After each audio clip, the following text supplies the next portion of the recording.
ओम श्री गुरु सत्ताई नमः। सभी को प्रणाम। आइए सुनते हैं परम पूज्य गुरुदेव एवं वंदनीय माताजी का प्रवचन अखंड ज्योति से। पहले सुनते हैं परम पूज्य गुरुदेव की अमृत वाणी का प्रेरणाप्रद अंश। साथियों, भगवान प्रसन्न होते हैं तो आदमी को 3 वरदान देते हैं। चौथा वरदान भगवान कोई नहीं देते। पहला वरदान ये है कि जब भगवान प्रसन्न होते हैं तो मनुष्य को संत बनाते हैं। बेटे, चरित्रवान व्यक्ति, निष्ठा वाला व्यक्ति, आदर्शों पर खड़ा रहने वाला व्यक्ति, सिद्धांतों पर डटा रहने वाला व्यक्ति, उसका नाम है संत। पैंट पहनता है तो मुझे क्या शिकायत हो सकती है? आप कोट पहनते हैं तो मुझे क्या शिकायत हो सकती है? आप लाल पीले कपड़े पहनते हैं तो मैं क्या कह सकता हूँ?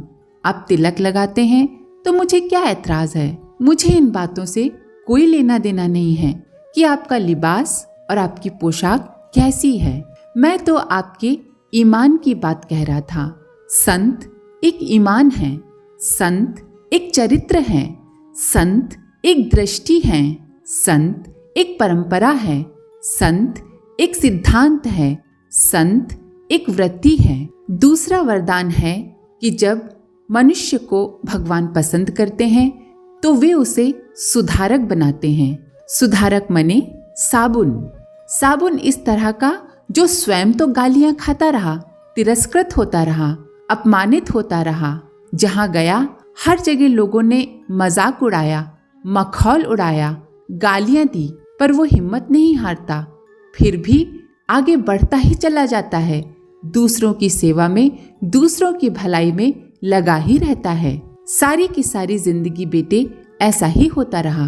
कितने आदमियों को गालियां खानी पड़ी, कितने आदमियों को मरना पड़ा, कितने आदमियों को जलील होना पड़ा। इस समाज ने हर सुधारक को परेशान किया है। सुकरात को उन्होंने जहर पिलाया, दयानंद को उन्होंने जहर पिलाया, ईसा मसीह को फांसी पर टांग दिया। लूथर और दूसरे आदमियों की कैसे कैसे मिट्टी पलीद हुई है। बेटे, दुनिया में सुधारकों की बहुत मिट्टी पलीद हुई है। राजनीति में सुधार लाने वालों को फांसी पर चढ़ना पड़ा। उसमें भगत सिंह भी शामिल है और दूसरे लोग भी शामिल हैं। सुधार करने वालों को ये दुनिया के चैन से बैठने देगी? नहीं, नहीं बैठने देगी। तीसरा वाला वरदान भगवान किसी को प्रदान करते हैं तो उसको शहीद का वरदान प्रदान करते हैं। शहीद का अर्थ है वह व्यक्ति सिद्धांतों के लिए, उद्देश्यों के लिए, आदर्शों के लिए शहीद हो जाता है। शहीद किसे कहते हैं? अपने पास जो कुछ भी है उन्हें खर्च करता हुआ चला जाता है, खाली होता हुआ चला जाता है। गोली का शिकार हो जाना तो बड़ा आसान है बेटा, फांसी के तख्ते पर चढ़ जाना भी आसान है, लेकिन तिल तिल कर अपनी सारी शक्तियों को और अपनी सामर्थ्यों को खर्च कर डालना, सिद्धांतों के लिए, समाज के लिए, आदर्शों के लिए सबके सामने डट कर खड़े रहना बड़ा ही मुश्किल है। इसीलिए शहीद केवल वे ही नहीं होते जो फांसी के तख्तों पर चढ़ाए गए, गोली से उड़ाए गए, वरन वे लोग भी होते हैं जिन्होंने अपनी सारी जिंदगी को श्रेष्ठ कार्यों के लिए खर्च कर डाला। जटायु ने कहा, बस भगवान, हो गया मेरा काम, मुझे जीवन का सबसे बड़ा वरदान शहीद होना मिल गया। वे जानते थे कि वे रावण से जीत नहीं सकते, फिर भी उन्होंने अपने सिद्धांतों के प्रति, अपने आदर्शों के प्रति निष्ठा बनाई रखी और जब तक उनमें ताकत रही वो रावण से लड़े। मित्रों, तपस्वी जीवन यही है। आध्यात्मिकता की विशेषता यही है। आध्यात्मिकता की संपत्ति यही है। विभूतिवान जीवन यही है। शक्तिवान जीवन यही है जो भगवान को अपनी ओर खींच लाते हैं, भगवान को अपनी मुट्ठी में रखते हैं। योगी की यही ताकत है। बेटे, आप सच्चे मन से योगी बनिए, तपस्वी बनिए, फिर देखिए हमारी तरह आपको भी जीवन में मजा आ जाएगा। परम पूज्य गुरुदेव की अमृतवाणी का प्रेरणाप्रद अंश यहीं समाप्त होता है। आइए अब सुनते हैं परम वंदनीय माता जी की अमृतवाणी। बेटे, हमने आपसे वायदा किया है कि आपके जीवन के रथी हम दोनों बन जाएंगे। अपने जीवन के रथ को सौंप करके तो देखिए। आपने तो कुछ सौंपा ही नहीं। बेटे आपने क्या सौंपा है? अरे माताजी 6 लड़कियां हैं, एक की शादी हो गई, 5 रह गई, यही सौंप दी है आपको। अच्छा बेटा, क्या तूने अपनी संकीर्णता सौंपी, अपनी छोटी सोच सौंपी कि नहीं? नहीं, ये तो नहीं सौंपी। ये सौंप दिया है, वो सौंप दिया जो मुझसे हो नहीं रहा। शादियां नहीं हो रही लड़कियों की, वो काम आप करा दीजिए। बेटा तूने कुछ नहीं सौंपा है, तेरा मन अभी भी कलुषित है, कषाय कलमश से भरा हुआ है। मन को तूने पवित्र नहीं किया और मन को ऐसा नहीं किया जिसे कबीर ने कहा है कि कबीरा मन निर्मल भया जैसे गंगा नीर, पीछे पीछे हरि फिरे कहत कबीर कबीर। अरे भगवान पीछे फिरता है, किनके? भक्तों के पीछे। कब से? जब से भक्तों ने अपने आप को गंगा जल जैसा पवित्र और निर्मल बना लिया है, फिर तो भगवान को आना ही पड़ता है। भगवान की क्या मजाल जो नहीं आएंगे, आना ही पड़ेगा। मीरा के दरवाजे पर स्वयं कृष्ण आए थे, मीरा के संग नाचना चाहते थे। मीरा की सखियों ने कहा कि ये बता कि तैने कृष्ण को कैसे खरीदा, क्या कहीं से मोल खरीदा है? तब उन्होंने कहा मैंने मोल खरीदा है। अरे मैंने तो कृष्ण को प्रेम के तराजू में तौल लिया। और ये भला कृष्ण तेरा कौन है? ये मेरे सब कुछ हैं। कृष्ण मेरे सब कुछ हैं। उस कृष्ण के लिए मीरा मारी मारी फिरी थी। जिस समय की जो परिस्थितियां होती हैं उसके मुताबिक यदि कदम उठाया गया है, आराधना के लिए जो कदम उठाया गया है वो सार्थक है। यदि वो भटक गया है तो सार्थक नहीं है।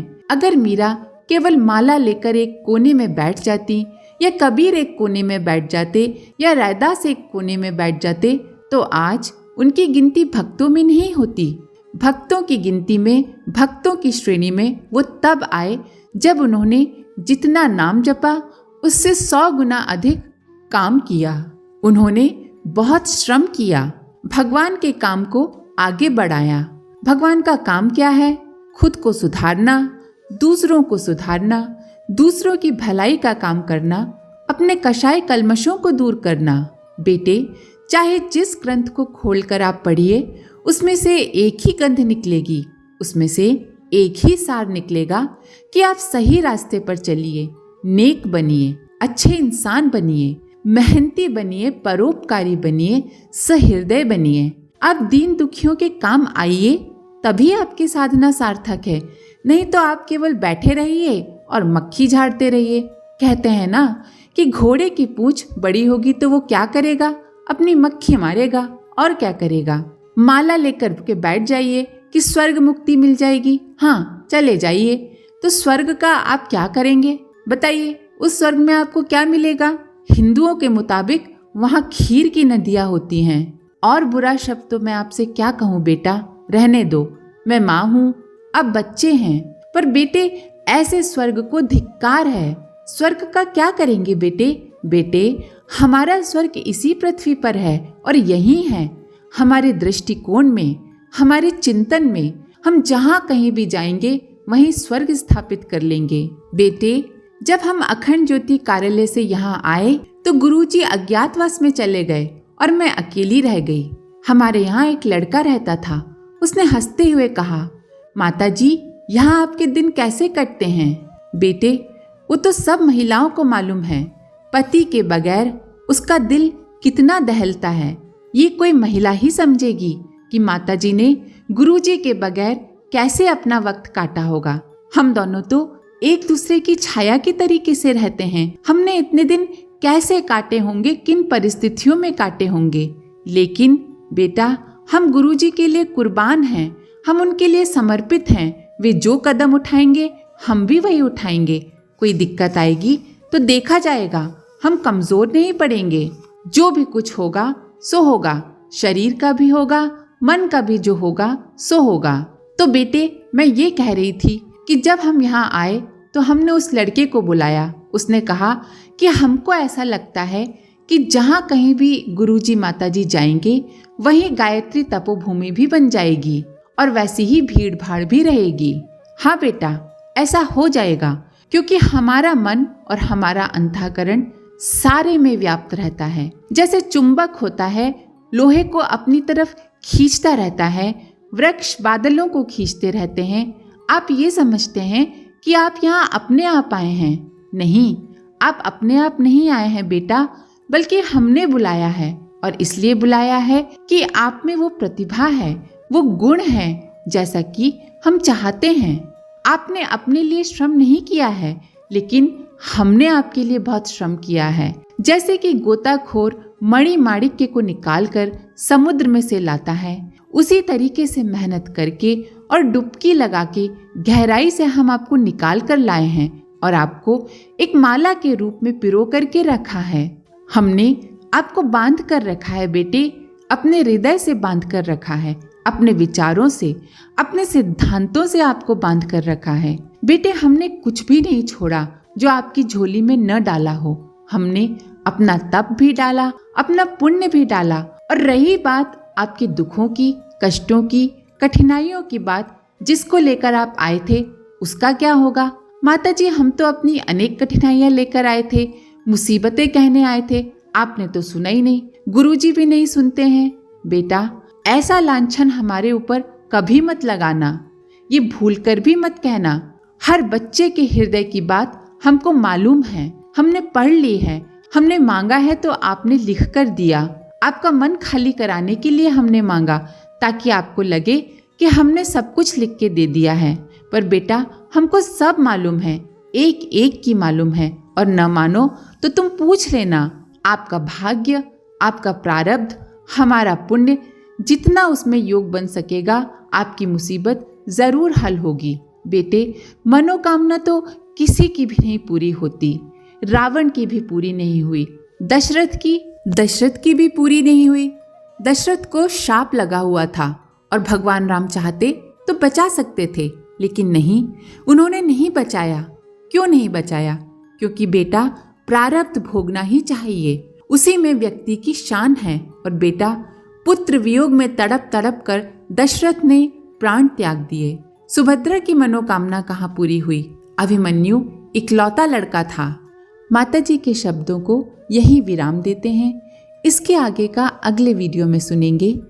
आज के लिए इतना ही। अपने विचार कमेंट बॉक्स में जरूर लिखें। आप सभी का धन्यवाद। ओम शांति। हमारे YouTube चैनल को सब्सक्राइब करें और बेल आइकन को दबाकर ऑल पर क्लिक करें, ताकि आने वाले सभी वीडियोस की नोटिफिकेशन आपको मिलती रहे।